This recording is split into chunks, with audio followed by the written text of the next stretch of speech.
Hello. Do you like movies? Do you like horror themes in your movies? Do you find yourself too busy with work and family to watch enough horror movies? I'm Eleazar and I started this podcast so that I would make more time for horror movies. And in our show, my co-host and I will review movies which you may or may not have seen so that you can decide if a movie is right for you. So if you're scrolling through services and can't find out what movie to watch, maybe give one of these movies a try. Today on Nightmare Echoes, my co-host Jesse and I cover the 1999 Johnny Depp movie, The Ninth Gate, which can be found on Pluto for free, as well as 2019's Eli, which is on Netflix. So listen, scream, and embrace your horror obsession.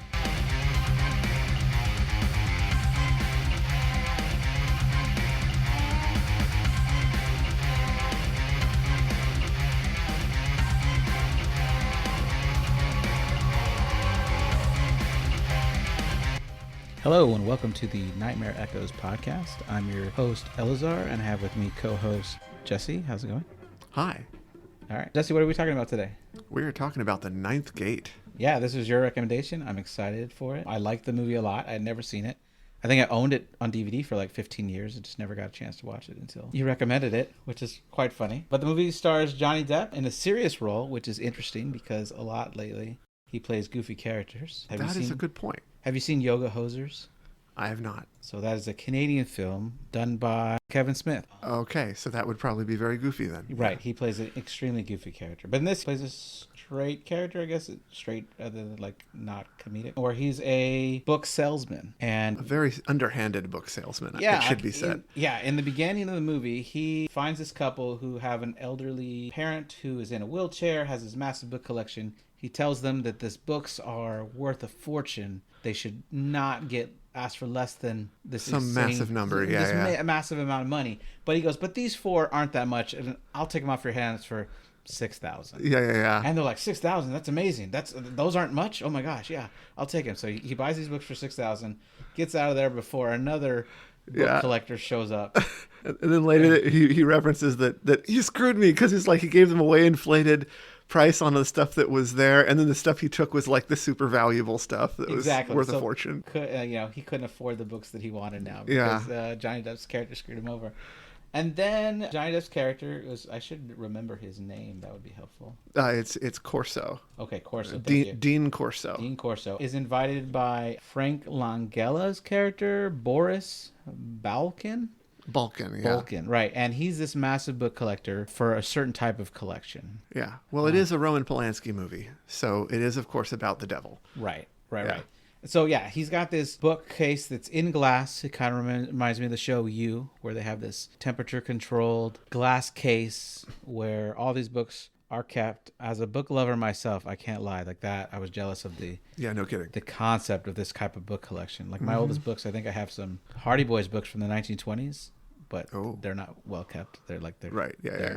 Their covers are damaged. They look old. That's one thing they gotta go for them. Well, the freaky thing was the important book wasn't even in the glass case. It was outside. It was sitting on a little stand. Right. I guess it feels like it's super guarded and super protected, so maybe he's able to trust that no one's going to get in there and steal it. Yes. Yeah. So he tells him this book that he finally got his hands on, which we had saw a character earlier in the movie kill himself. Right at the beginning of the movie, this guy hangs himself. He had sold Balkan this book. Yeah. And he's been trying to get it his whole life. And he believes it's not working to his desire. And Johnny Depp makes the joke of because the devil's not appearing. And Balkan doesn't make you feel that in any way should have been a joke, that he really believes that that's what the book is intended for. He doesn't tell you it straight. But he knows that there's 3 books of this type. This exact book only has 3 copies left in existence. Yeah. It's supposed to have been made in the Renaissance or whatever. Yeah. Right. And he wants him to go find the other 2 and compare the books. Tells him by any means necessary. Yeah. And Johnny Depp is like, well, I'm not going to break the law. And I think Balkan's like, I think you're not above breaking the law. Well, he said something about like, didn't he make a comment about how it was just all in the price tag or something? Like, yeah. Like I could pay you enough money that you would go to it. So the first thing he does is hide the book with a friend at a bookstore. Mm-hmm. And he gets visited by the person's wife who died, who sold him the book, like sold the book to Balkan. I thought he went to visit her. Is that what he did? Oh, okay, Yeah. that's right.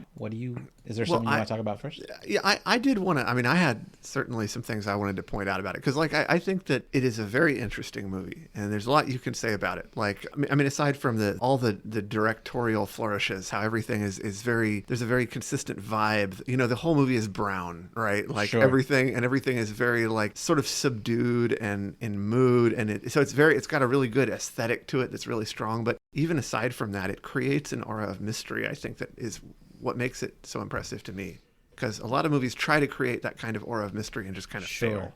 Okay, I think really quick, I'm just going to go through a really fast summary then. Okay. Just for the people that might not have seen it. Yeah. He goes to visit the people that have these books. He compares the books. He realizes that there are differences between the books, and they are in the pictures that are the illustrations that are drawn. Some are signed by the artist, and some look like they were signed by Satan himself. Yeah, some are signed by the person who wrote the book. Yeah, right. And the legend is that he wrote the book in collaboration with the devil. Right, and so the devil signs these pictures in the books, but it's different pictures that the devil signed in each of the 3 books. And if you get all the pictures from all the 3 books together, 9 total pictures, you have the key to summoning the devil. People that own the books end up dying after Johnny Depp goes to visit them. At the end, Bulkin has all 9 pictures. He thinks. He does the ritual. It doesn't work. He burns himself alive. Johnny Depp's there to see it. Outside in the fire, he has sex with this woman that's been helping him the whole movie. Then he finds that he goes back to the people he talked to a long time ago that had hidden one of the illustrations. And when their shop closes down, they're breaking it down. He finds the illustration. And so at the end of the movie, we're led to believe that he now has all 9 and looks like he's choosing to go through with the ritual and summon the devil. Well, it looks like he doesn't even need to go through a ritual. I mean, you see the door, the castle is open to him, and there's a light shining from within, suggesting that he's already been chosen and already completed all the trials and tribulations, and he's already the chosen one. Right, which is interesting. It also, one question I guess I had at the end, is it kind of alluded to it in the drawings, was the ritual of him having sex with this woman that I think is just referred to as the girl. At the end, is that going to bring upon some kind of spawn of Satan that is going to like bring a disaster? Like one of the images shows after the sex scene, like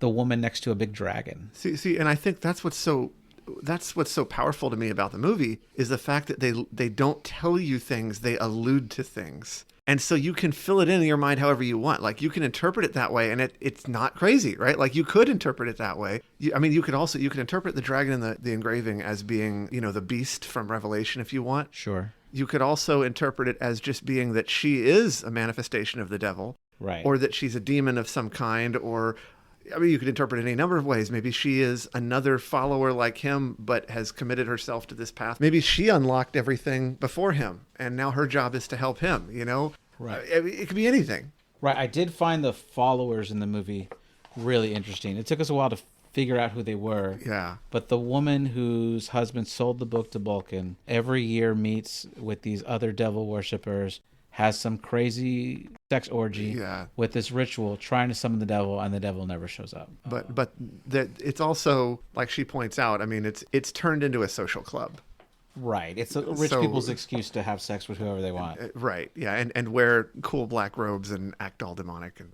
Right. So I find that interesting. It's crazy that Bulkin, towards the end there, walks in and just murders her in front of everybody. Well, because he's the only serious one left. Right. Everybody. Yeah. Everybody else thinks the club is kind of a joke. Yeah. Or, as an excuse to be whoever they want to be. And they pointed out the other owner, that one woman who owns one of the books. Right? The one in the wheelchair? Yes. Okay. Yeah, she's completely stopped attending these. Like, she's become disillusioned, and then the other guy never did. So, like, the people who are serious enough to have the books are not a member of this circle anymore. And that woman who's Kessler? Oh, Kessler. Yeah, thank you. Yeah. She doesn't even want to let Johnny Depp in when she figures out that who he's working for. Yeah, of course. And Johnny Depp does a clever way of, like, showing the evidence he has so far, showing her as a scholar, a lover of books, why she wants to see what he has and why she would want to let him continue researching. Yeah. As a book lover, I could see the appeal to that. Like if I owned what I thought was a rare collection and you told me there's differences in all 3, and I will help you see the differences in all 3. I could see the appeal. Okay, come right in. Do you want coffee? And it's funny because he's appealing to her curiosity in the same way that the whole movie is appealing to our curiosity. Yeah, I mean, I was sucked in the movie. I did not know what to expect. It was not this type of story. I thought it would be more supernatural right from the beginning. Mm-hmm. Well, it is very supernatural, but always in a subtle way, yeah, which I love about it. Like when you don't know who the girl is forever. You know, her eyes glow a certain color. Well, they show that once and briefly. Right. And then way later in the movie, he's in a fight for his life, and here she comes floating down the stairs. But again, they do it really fast on the side of the screen, and to the point where you're like, wait, did that happen? Did I just see that, or did I not? Like, it makes you question. Sure, and then he refers to her as his guardian angel, which I think she kind of snickers at, which I think guardian something. Right, yeah, something, right? Because that was crazy. I like that a lot. The other book collector before that, the older man that had that big collection of books, it's like he had this mansion still. Oh, the Spanish guy or whatever? I think so. The one that we eventually find in his fountain. Books were all on the floor, that guy? Yeah. Like all his wealth was gone. Yeah. He lived in a mansion still, and he kept all his books around. It was just like all he cared about left in life was his books. That was pretty crazy. What drove me crazy, though, during all these books researching scenes, especially if his character is supposed to be such a book lover, is how much he smokes cigarettes around these books. Yes, I agree. That bothered me too, because you would never do that. Right. No. You wouldn't allow a cigarette anywhere near the books. Yeah, the fact that he literally drops ash on this supposedly 600-year-old book. I'm like, come on. Right. You would kill yourself if you did that. And then the fact that we eventually figure out, we believe, well, it could have been Vulcan was stealing the books the whole time, or it could have been, and killing the people, or it could have been the woman and her apprentice, the other guy. That's interesting. I thought it was supposed to be the woman. It didn't even occur to me it could be interpreted as really being Vulcan. Well, I've heard two different theories that it could have been either one, but at the end of the movie, I wasn't sure I knew. Yeah. That's an example of what I'm talking about. The movie is good because of what they don't tell you. Right. Exactly. And I feel like, but both of those people, one thing that makes me believe it wouldn't be Vulcan is that the person who steals the illustrations from the book burns the rest of the book. And I think Vulcan, as a book collector, wouldn't have done that. I know I as a book collector, wouldn't have done that. I would have wanted all three. I would have just kept the whole copy of all three books. Could be. But did What's-Her-Face even know that the illustrations were the important part? Well, but when the people were dying, all that was stolen out of the books were the illustrations. Right. Now I'm just trying to remember. And the rest of the book was burning. So if that's true, that's a good question. If she didn't know, then that leads me to believe that it was Vulcan stealing the whole time. I feel like we're now saying she and he too much. What the heck is that girl's name? The one who was the head of the cult, who was not one of the book collectors. You're right. Leanna Telfer. Telfer. That's right. Telfer. Lena Olin's the actress. Sorry. So Telfer, yeah. So Telfer's thing, like, I guess she was. I don't know if she was really a book collector. They do tell us she was really the one who insisted that her book collector husband buy that book. Right, he had the wealth to do it. Right, but it's not necessarily clear that she was a book collector beyond that. She just wanted that book, right? Sure. So she wouldn't have mind burning the other books. It's possible. But did they ever? I'm just trying to think whether they ever confirmed if she knew about the illustrations. I don't think she did. That's what I mean. Like, I mean, Vulcan's the one that Johnny Depp had told, like, that there's differences, and afterwards is when people started dying. Yeah. And he took only the important parts, which were the illustrations and the rest of the book. Because when Telfer, when she finally gets her hand on Johnny Depp's copy, she doesn't rip out pictures. She takes the whole dang book. So it's not clear, though. They don't. It's not clear either way. Again, it's one of those beautiful things where they let you. It's open to interpretation. Right. And I also like sort of some of the other implications. Like, did she marry Telfer just so that she could get his money, just to get that one book? That's the impression that the movie gave to me. That she knew he had the money to get her what she always wanted. And that she was able to rise to the top of this organization just because she had his wealth and this book that those followers would follow, especially since Kessler, I can't say that. Especially since Kessler. Think like Tesla. I'm going with it. Kessler. Yeah. since Kessler didn't go to the meetings anymore, they needed a copy of this book. And so I think that's true. I think she only married him for that. Someone in the movie makes a comment to say the husband had no idea what the book was going to be for. Telfer's husband would kill himself if he ever figured out what that book is used for. And oh, they did. They say that in the movie Oh. to Johnny Depp, and I think Johnny Depp's like, you see it in his face, like, well, he did when he found out. So that's what it was. He found out. That's why he sold it, even though that was his and wife's killed himself. And killed himself, right? Because it was his wife's most prized possession. Wow. And he sells it once he figures out what they're using it for. It's an amazingly dramatic movie. Like everything that's happening is such huge stuff, right? Like Right. people's life and death, kind of their passions and their need for meaning in life, and how far they're willing to go for that. Right. What I find interesting, what I thought, not in regards to in the universe of this movie, but kind of, why would the devil make it so hard for someone to summon him?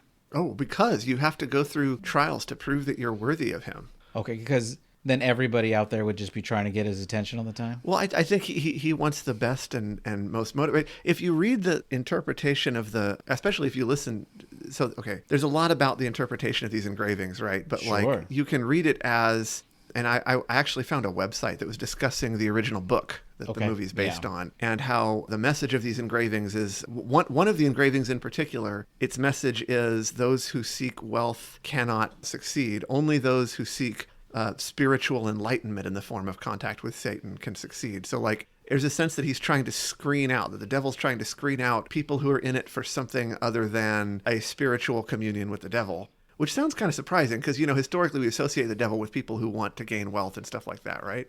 Yeah, right. But yeah, I guess from a part of it is and maybe it's just the way I grew up, thinking that the devil's trying to get everybody. Yeah. Well, but he is trying to get everybody. But who does he want as his commander? Right. Okay.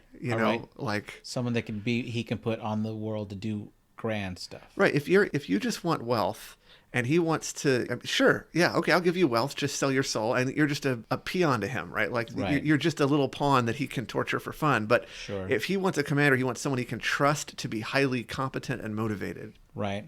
So, okay. We talked about that missing page that the two brothers had hidden. Yep. So do we think that they knew the whole time that the illustrations were in all three books? I definitely got that impression. Right? Yeah. Like that they had solved the mystery a long time ago and they made it a thing to hide one of the illustrations. But why put it on top of why not just put it on top of a shelf? I mean, why did they put it on top of a shelf is what I mean. Yeah, why not burn it? You're right. And I thought about that when I was watching the movie as well, and I felt like that's a really fascinating question. I think it's a deliberate question that they put there. Like, were they conflicted about it? Like they wanted to stop anyone from misusing it, but they also wanted to preserve a book that they saw as important and precious. Like they didn't want to throw out that. Sure. Maybe. Right, completely. Now, as a scholar, I could see getting sucked into this information, like wanting to see these really old books, getting permission to touch these books alone, and getting paid to go around the world to study the other ones. I mean, getting paid to go around the world in itself is amazing. I mean, and there are people who have that lifestyle, incredibly enough. Right. So I can see getting sucked in. Once you figure out what went wrong with the ritual, and you figured out that you have the key, I don't think I would have gone back. What do you mean going back? back? Johnny Depp goes back to that doorway at the end to do it because he wants to know. He has to know. I think by the end, scholar. I think it's more than as a scholar. I think by the end, he wanted to be the guy. Yeah. Okay. You're right. I'm saying that's where I would have drawn the line.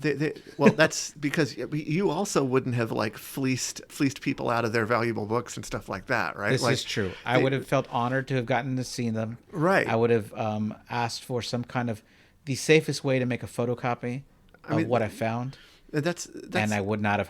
Yeah, I wouldn't want them hurt. That's one of the things that they're trying to say about his character. He's a bad dude. That's true. In the beginning, they made it. Yeah. Part of what's fascinating is that they paint him as a bad dude, and then they make him the protagonist of the movie, and they have you like kind of rooting for him, even though he's clearly a bad dude. And then at the end, like there's a comment by one of the characters at some point in the movie that's like, oh, you know what? It's the guardian angel girl, the girl. The girl. Right. She makes some comment about, I think it's her that makes some comment about how he's starting to get interested now too, right? As he's learning, the spell of the book is sort of falling on him, either literally or metaphorically. Yeah. And he's becoming also interested in the end goal. And I think he got won over. I think he got won over by the promise of unlimited power and contact with the the divine or the anti-divine. Okay.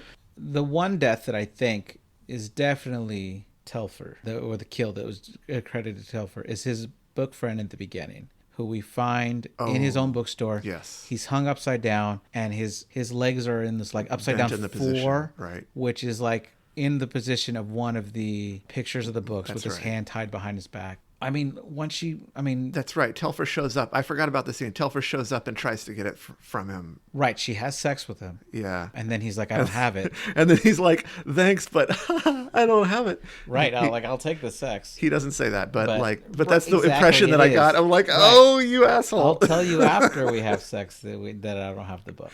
And she tries to kill him. And so yeah, I think you're right. It was probably her in that case. At least in that first one. I feel bad for her friend, but why was it necessary to kill him? Was she just trying to do the rituals thinking that would get her closer to the summoning? I was thinking, I mean, she's the head of that group. Like, clearly that group is important to her. And she thinks that group, the cult, has the key to achieving this. And also it's her main claim to social fame, right? At the same time. She's got a lot of incentive to try to be the keeper of all the copies. So by actually going with the ritualistic killing, she's proven to the group like, hey, look, I'm serious as your leader. Yes, but I mean, it's probably a mixture of things, right? Like, people are complicated. Sure. I just don't see the benefit of really killing the guy if he didn't have the book anymore. Yeah, that's a good point. Why did she kill him? It could have been to send a message to Corso. Sure. That she was serious and that he better give her what she wants. That's true. That makes sense. It could also have been that they tortured him in some way. To try to get the book, and now they need to kill him. So yeah, right. He's not an eyewitness. Exactly. That makes sense. Okay. I do think it's, I did want to talk a little bit about the aesthetics of the movie too. Yeah, go for it. The plot is interesting, but the aesthetics are also really interesting because, the subtlety. I love how much subtlety there is. Like, all the supernatural stuff that happens is very subtle. None of it is in your face, giant lightning bolt from the sky, right? Like, that's one of the things that makes, I think, Roman Polanski so famous, is that he can do subtle things very well and not get carried away. Like, when the girl's eyes glow, it's a subtle thing that lasts an instant and leaves you going, wait, did that happen? And it doesn't happen too often. Right. Do they glow as she's floating? I didn't notice that they did. I didn't think they did. But the floating scene is only like 1 second, and it's right where there's a railing on the stair anyway. So my first thought was, did she slide down? What was that? Sure. Okay. And I love that about it. And even in the biggest, most dramatic scene where she has sex with him and her face is transforming, right? Yeah. It's a subtle transformation. Like, it does transform, but it's not excessive. Right. He didn't care. He was in the middle of something. Yeah. Yeah. And that was a really cool scene. It was. The place was burning down behind him. It was all on fire. Yeah. He's like, what is going on? What have I been mixed into? I think, I mean, I don't know what he was thinking, but that seems like. Right. It was definitely interesting. I also loved the scene where Balkan is so caught up in his delusions of grandeur that he thinks he's already succeeded and he's become invulnerable. And he's like, look, I feel no heat. I feel no pain. And it's like, okay, you're just high on your ego, right? Yeah. And then he like sets himself on fire and he's like, I don't feel anything. And it's only when he's finally engulfed in the fire, he's like, wait, Yeah. And Johnny Depp is stuck in the floor. He was going to kill him, but then when he can see that Johnny Depp's character, Sir Corso, is stuck and he can't move, he doesn't bother killing him. He's like, you can watch my rise to accomplish what I've been trying my whole life to accomplish. Thing. It completely is the Bond movie thing. That is funny. Okay. Well, okay. So, like, yeah, the supernatural things were subtle. I love the subtlety of all that. Nothing is excessive. Everything is mysterious. And on top of that, there's just so many beautiful things. The book itself is beautiful. The illustrations are very cryptic. You can interpret those illustrations different ways. The differences between the author of the book, I'm not remembering his name right now, but the differences between the author of the book and Arturo Perez Reverte? No, sorry, the author of the book in the book. The author of the... You're talking about the author of the book the movie's based on. I apologize. I didn't get that's what you meant. I'm so sorry. Aristal Torchia? Torchia, yes, Torchia. So Torchia's version of the illustrations are different from the Devil's version of the illustrations, really like in subtle and cryptic ways. A door's open for one of them. Yeah, and it's bricked up in another, and then... One has a knife in his hand. The other one has a knife in the other hand. Oh, it wasn't a knife, it was a key, I think is what you're Okay. talking about. And then Okay. then there's like the difference of how many towers there are, and it's very cryptic, and it's like, what does it mean? And I've read a whole webpage that had detailed interpretations of each of those and why the Torchia version was wrong and what that was trying to say to the reader. Right. And then the way the devil signed it was LCF. Yeah, It's like Lucifer. Yeah. Yeah. Also, the use of like abbreviations. If you look at the captions underneath each of the panels, they're in Latin, Sure. but they're heavily abbreviated Okay. to the point that they're hard to understand and can sometimes be interpreted more than one way. And that's another example of the pervasive tone of mystery and incomplete information that lets you draw a variety of conclusions. Yeah. I definitely have been guessing the whole movie. It's freaking cool with that stuff, and just that whole aesthetic is so neat. And also the aesthetic of, I mean, there's so many beautiful things, just things in the movie that are just aesthetically beautiful. Like I said, the book itself is pretty, and you've got like there's just charming, interesting characters like the twins who run the bookshop. Yeah, That I was like that. really funny to me. They're exactly identical, and they finish each other's sentences, and it's so freaking funny. And there's just so many cool things like that, cool characters, and yeah, it's just. Yeah, just beautiful. even for minor characters like the woman in the wheelchair, her assistant that worked outside. Yeah, the super strong girl. She was like, yeah, Johnny Depp was not getting past her. He had to like wait till she went to lunch and sneak past like Yeah. you know, where her office would be to get in there because she would have beat him up. I think, yeah, even little minor characters were pretty darn good. There was so much attention to detail through the whole movie. Yeah, it was done really well. It was really cool. All right, so next let's talk about Eli, which was your second recommendation. It's not to be confused with the Book of Eli that everybody I told who I was watching this confused it for. Eli is a 2019 movie about a boy who is sick. The very first time we meet him, it's actually a dream, but we think he's walking outside and he gets these red marks all over his body, and he just like he can't breathe. And he wakes up, we find out he's a boy in a bubble, and his parents are taking him to a doctor, Dr. Horn, that is supposed to cure him of this disease. That makes him unable to live in the world. Right, so he's a bubble boy, Yeah, he's allergic to the world. which is crazy. I know. And I mean, it's a real thing, I guess, but Yeah, I mean, there are definitely people out there. The boy, Eli, I don't know him for any other movies. His mom, though, Kelly Riley, who plays Rose, I like her in Yellowstone.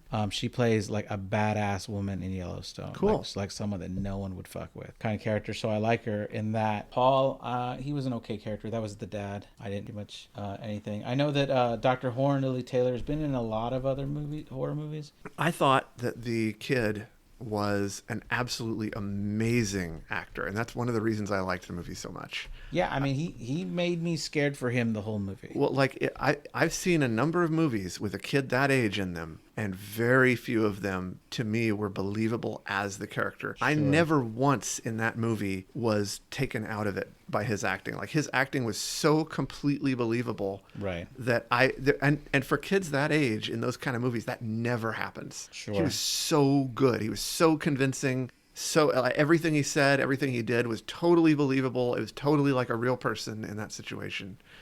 Right. Perfect delivery, perfect emotion and movement. Nothing was excessive. Right, and then a minor character, but one that I like a lot is Sadie Sink's character. She played The Haley. girl. Yeah. And we've seen her I- in things before. She's in Stranger Things. Yeah, she's also in Fear Street Part 2, 1978, and it's a good role. Interesting. It's a fun slasher movie. And a lot of people I talk to that haven't seen it, they're like, "Isn't it for kids?" I'm like, but it's a good slasher. It doesn't mean people aren't getting killed by a slashing murder, and I like it. And her role in that second movie of the 3-parter is really good. I liked it a lot. I think she was also in the third one. She's But the kind of actress you could easily imagine having played Faith in Buffy if the other if they redid it. if they redid it. Yeah, she's the perfect Faith type character. Yeah, I agree. She was good. She brought a good mystery to it. I like the scene where she finds out he's into magic, and she's like, "Oh, I can make fire appear from nowhere." And he's like, "Where's the match?" Yeah, Where's the match? But she does it in a way that makes it look like She lit it with a match. like she did it with a match, and you even hear hear a Yes, match, right? yeah. But although we never actually see her use any powers, We don't, but she does. but it tell him. probably was. Right. And she says he when he wants to know the secret to the trick, she tells him the line, and I wrote it down. in my notes. Some things you have to figure out yourself. Yes. Which I think is a neat line for the whole movie. Yep. Because, like, if we go really quickly, a really fast plot for the whole movie. He gets to this big house that has been renovated. He meets Dr. Horn and her two nurses. It's a very old house. It's a very old house, right? Yeah. Mansion. He wants to go see parts of the house that she says are blocked off. Like, you can't go in that basement. It's not renovated for you to breathe that air. Yeah. Which is the same scene out of Get Out. Get Out, in the movie, he's in this really nice house, his girlfriend's parents' house, and he's like, "What's behind this door?" "Oh, that's the basement.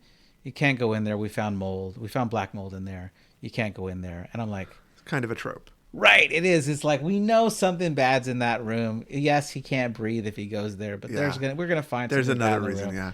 Right. Okay. So he goes there. He's supposed to get 3 procedures that are supposed to cure him. He starts seeing ghosts throughout the whole time. In procedure 1, the way his head is facing, like he's tied down, he sees an apparition in a chair, in like a reflection of the metal chair. He also sees ghosts when he's not in the procedures. Sure. Yeah. Yeah. And it's all throughout the house. There's I think ghosts the everywhere. first time we see it, though, might be in that first procedure. I could be wrong, though. You might be right. I don't know. I'm not sure. I know he sees one in his room. No, I think he saw at least a glimpse of one before that. When they first went in there, I could have sworn he saw a reflection of something. Okay, he might have. That on second viewing, I saw a lot more apparitions than I did the first time. Yeah, there's a lot of ghosts in that movie. He breathes onto the glass at one point, and like the thing like swipes 4 fingers down. Yeah, that was later. Yeah. Yeah, way later. Right. But so he's supposed to get these 3 procedures. They're supposed to cure him. He meets Haley, who's this girl that's outside. She keeps alluding to the fact that something's wrong with this house.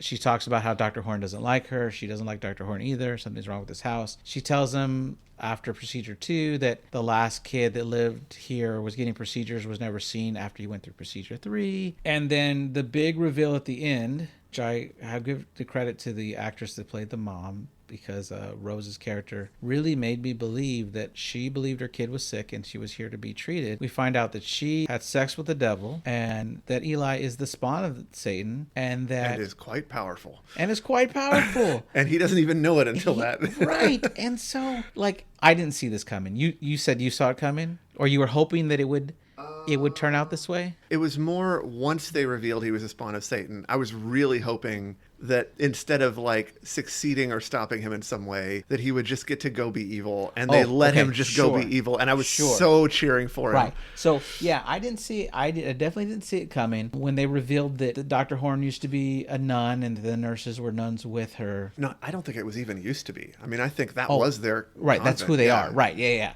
Okay, good point. Well, he just found like an old picture of them. When he found the old bodies of the kids underground in that area that we weren't supposed to be able to ever see, I thought they were just like twisted religious people that killed kids. Yeah. That's where I thought this movie was going. Part of what this movie is like, okay, to be clear, Eli is not as artistically beautiful by any means as The Ninth Gate, nor do I try to claim that it is, but it has so many awesome twists, and I loved watching the twists. Right.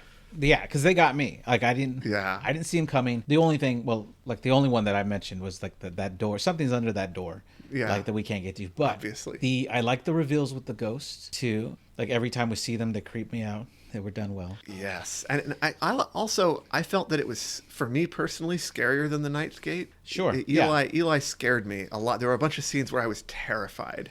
Yeah, I can definitely agree with that. Yeah, The Ninth Gate was intriguing, and I was pulled in the whole time. For Eli, yeah, I was scared with him. When he was in his room and the first time the window cracked, I thought the ghosts were breaking windows. Same, yeah. And it turned out Haley was just calling him down to go talk to her. And then... I mean, because you're conditioned by that point to expect if that window ever breaks, he dies, right? Right. And here Haley is cracking the window. Yeah. Then the first one that really got me, he's walking in the hall and he looks into a room and sees this apparition in the middle of a back bend, and she's like becoming upright. Yeah. It, like, first of all, I was like, as a human, is that possible? Did they reverse the footage? Like, are there people that can upright themselves from a back bend? There's got to be. I mean, that back bend looked unnatural to me. I don't know if that was even a real... Yeah, but I think I know people that can do, like... Really? People that can go backwards into that back bend, but not reverse the process. Yeah. And that's just from, like, my history of Taekwondo. I mean, it could have been anything, sure. But it freaked me out. And then she blinked away, and she was in the hallway. Yeah. And then she starts chasing him, and he's freaking out, and that definitely scared me. That was a good one. The whole point where they're attacking him in his room, and he's takes shelter in that little cupboard, and you think, like, that's so freaking right. And there's so many little things that are so cool about that. Yeah, in that cupboard, he gets out, the glass is broken, and they scratch lie all in it. Well, that's. So you got to remember. So before that, they had already established he wrote his name Eli in the window, and then the ghost erased the E and put it at the end to make it lie. Right, which is really cool and really clever. It is clever. And then even later, he realizes that there was even a second message buried in that. He's hugging his mom. His mom gave him some, I think it was diazepam or something to sleep. Yeah. This pill that he fakes taking. But he's hugging his mom, and when he's hugging, you see his head slightly tilting and realizing that it's upside down. Now, this blew my mind for a completely different reason. It should have been obvious, I felt like. Like I should have saw it coming. I work with 100 doors that all have combination locks, and they are all 3 numbers. And I had to tell someone to go change a lock after this movie because there is a lock in where I work where this code 317 can get you access to things you shouldn't have access to. And I'm like, whoever set that code was a fan of the movie. I was like, I told someone at work, okay, we got to call the locksmith. We got to change that lock number. But I just thought that was so clever that the name of the movie and the main character, that it was both an anagram of lie and also the code to the door upside down. So freaking cool. It was really good. Like when I saw it, I was like, duh. Like I felt like I should have known that was coming because they already played the thing with the reversing it to lie. That obviously one more step would be to turn it upside down. Yeah. I thought that was really clever. But that's why I had to share that. I couldn't wait to share that. Yeah, that's really funny. I was like, oh no. Oh no. We That's gotta hilarious. Change that door. It's like right out of Spaceballs. Someone changed the combination of my luggage. That's right. Oh. That is really funny. It is really funny. And I mean, there are tons of little things in that movie that I thought were fun and that I realized later. And I think you mentioned the same thing. Like when I first watched it, the pattern on the doors just looked like some high-tech pattern. You know what I mean? The pattern on the metal doors. And then it's only after I watched it, I realized it was 3 crosses. But they're so stylized that you don't know that until after you already know they're in order of nuns. Right. I wanted to talk about Paul's character a little bit. Like I kind of found him kind of bland. He didn't believe Eli ever. But who would in the situation? Oh, I didn't find him bland. Like his dad? He always had this weird simmering anger, and you weren't sure whether he loved or hated Eli. Okay, right. So that's where I'm going. Like at the end, you figure out why. Yeah. It's because Eli's not his kid. Well, I love all the foreshadowing. Early on in the movie, they hinted that there was some sort of infidelity. Okay, I might have missed it.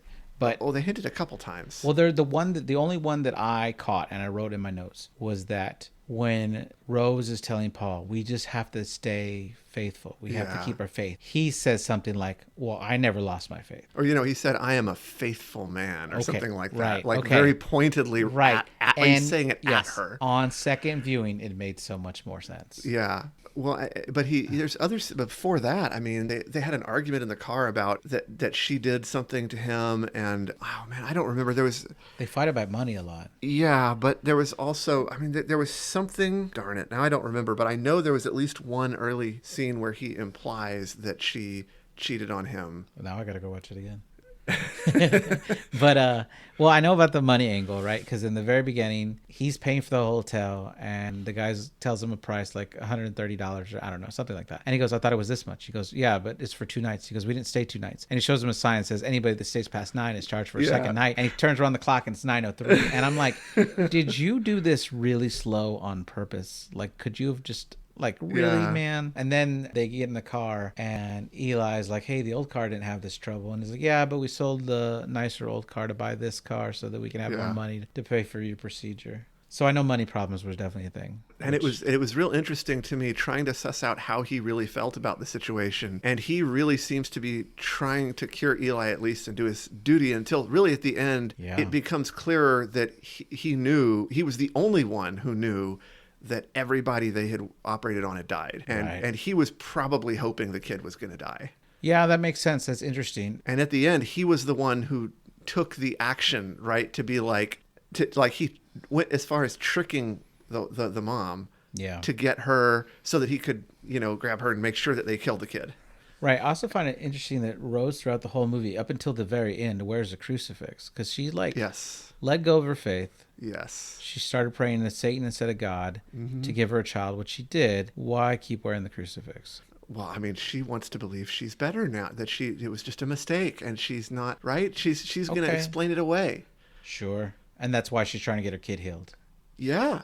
And the way they're trying to heal him, that's even interesting to me, because anything where you combine supernatural and science And is medicine. always kind of interesting. Were they not just injecting holy water into him? No, they were doing gene therapy. They mentioned that. Okay, all right. They were trying to do what they were trying to do is, because they explained it to they made it clear that when they were talking to the parents who both knew like what was up, even when they were just talking to the dad, they were talking about how, they said the gene therapy really should have worked, that they were doing some sort of combination of mystical treatments with trying to replace the part of his genome that was not human. Okay. So it was like they were trying to turn him into a pure human, and this procedure was some quasi-mystical, quasi-scientific, and it was pretty clear that the head nun was actually a doctor. Sure, that's true. One thing that I noted in Procedure 2, they are drilling into the back of his skull. Yes. Like, I get that she's a medical professional, but how much can you recover? How long does it take to recover from a drill to the back of the head? He's walking around after that. Oh, yeah. Okay. Well, sure. I mean, it's a movie. Okay. All right. Because I was like,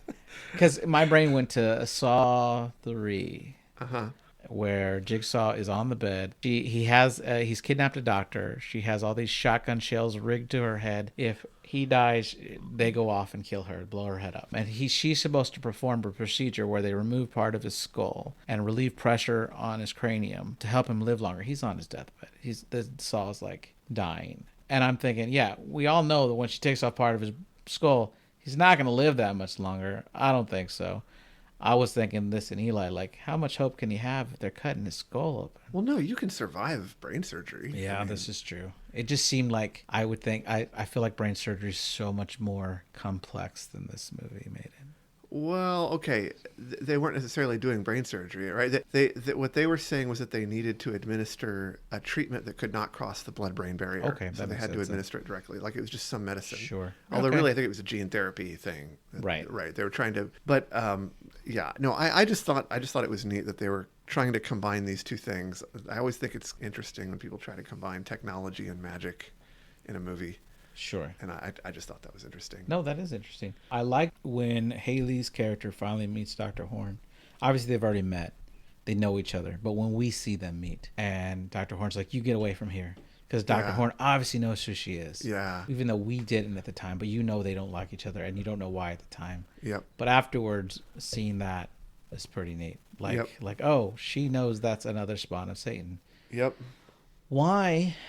This is my question is, it felt like the parents were tricking him into the procedures because it was all based on a lie.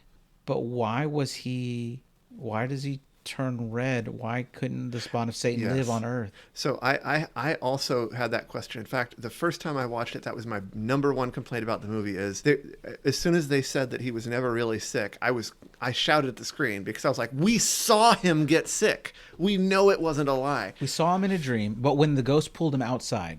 Well, it was more than one time. I mean, Right. They established that it was real, and then they told us it was a lie, and I don't like that. Like, was it supposed to be he was imagining turning these colors?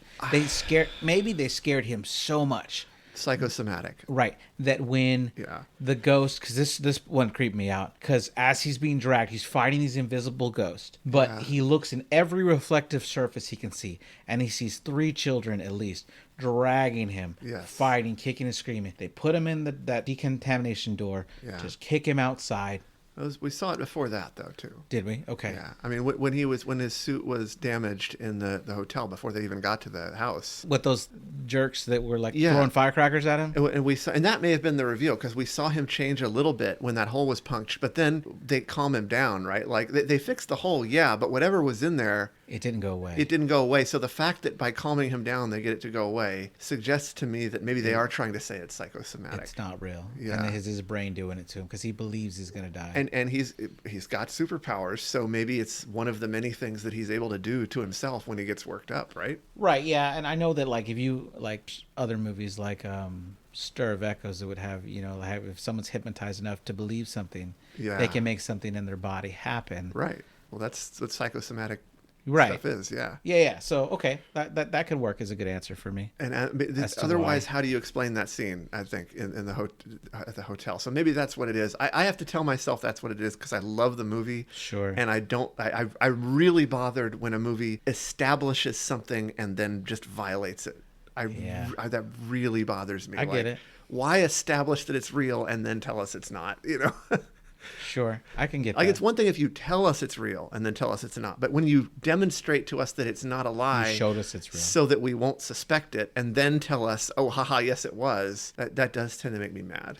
There was another funny scene that I made a note on is after he gets 317, he punches the code. He's looking around. He wants to get to his files, so he steals a paper clip and he goes into this cabinet. I'm like, I've practiced picking locks.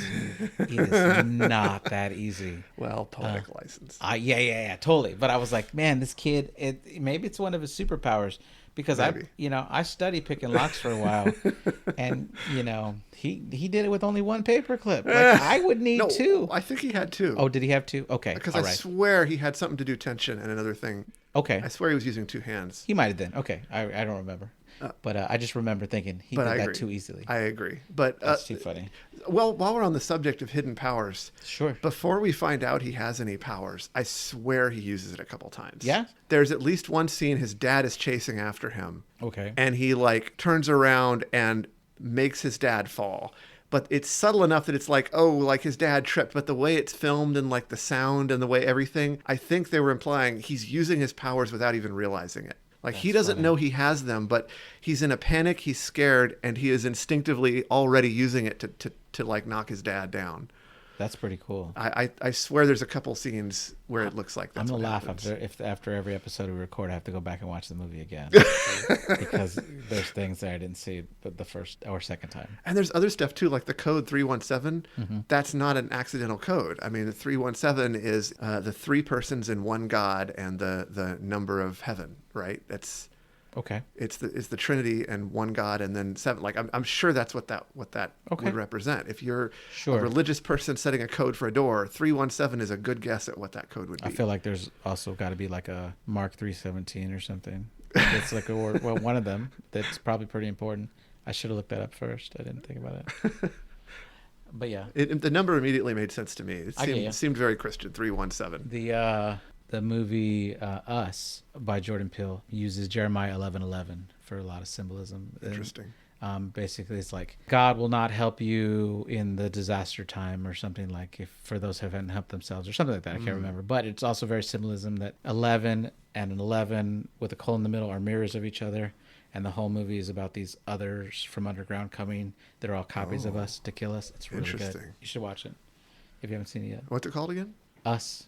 Oh, okay. It's his second one. After he does his Get Out, then he has Us, and then he has Nope, which is on my queue. Okay, see, they're all those similar names. Yes, so it's on my queue to watch. I'm gonna watch it in a couple of weeks here. I got a lot of movies I'm watching. All right.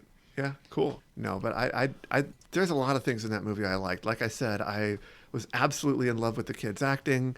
I loved all the little details. I love the twists. I love the scariness of it all. And I love the fact that at the end, he gets to turn full on demonic and just be Yes. like, screw you, and just like kill everybody. And so dramatically, that cool scene. Right, He's got them exactly. all spinning around and he sets them on fire. I'm like, "Gross." Yeah, yeah, and then he's like, "Mom, you're coming with me. Yeah. This is my sister." And then they go on a road trip, and he's the boss all of a sudden. I love Like it. what happened Oh my here? gosh. I would think at least Haley would be like, "Let me Every show you the kid's ropes." fantasy too, right? Like, Sure, to an extent. Yes, you want to be in power. yes. Completely. Yeah, it's funny because I was joke around and like in horror movies, I can't stand when parents don't believe their kids. And my oldest and I were talking about the Amityville 4, but the one with the cursed lamp.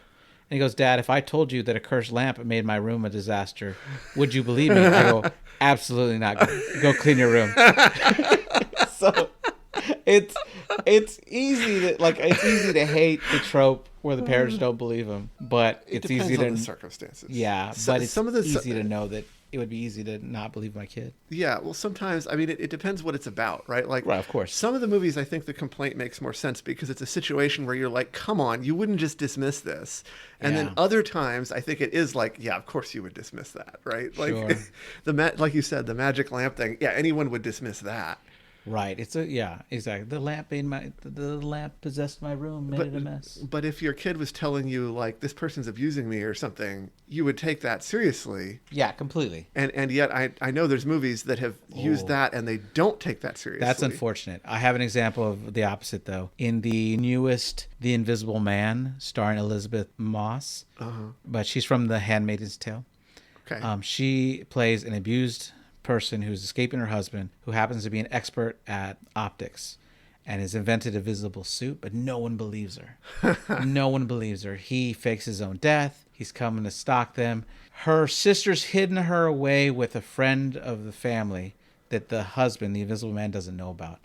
And so once he finds them, he starts messing with her. There's a scene where she's on the ground and the little girl that lives in the middle schooler, I think, who lives in the house, gets punched by the Invisible Man. And she's like 4 or 5 feet away from her when she gets punched. And she instantly blames the only other person in the room. Why'd you hit me? Because there's only one person in the room, but she was nowhere near her. Yeah. And she screams. Her dad walks in. She's like, she's hit me. And the dad's like, why would you hit my daughter? She's like, I didn't do it. I swear. It was him. It was him. You She's would like, no. definitely not assume your daughter was telling the truth in that situation. You would I investigate. think I would. Would you? I think if my kid just got hit and there was only one other person in the room, I wouldn't Well, if they instantly say think they got invisible mode. Yeah, well, that's what the daughter said. She hit me. She hit me. Right. I'd believe my daughter. Really? In this instance. I think I would. I would tend to assume that people would tell fibs, but maybe that's just me. Okay, I get what you're If saying. they're mad at somebody. Sure. That's a good point. But I think she's already appeared crazy in the movie. Fair Everybody's enough. already not doing it. And even with everything I say about you would believe your kid if they said someone was I keep watching lately. I've been watching a lot of these crime documentaries and things on YouTube. Sure. And also police videos where they go arrest somebody and oh man, it seems like there are a lot of cases where kids say that someone's abusing them and the parents just go, yeah, whatever. Yeah, that's unfortunate though. That is really unfortunate. It's infuriating, but it apparently does happen. Yeah, you're right. It is infuriating. I can't imagine that. I love my kids. I can't imagine hurting them in any way. Yeah, especially not by, taking them to a convent/surgery place to have them like killed.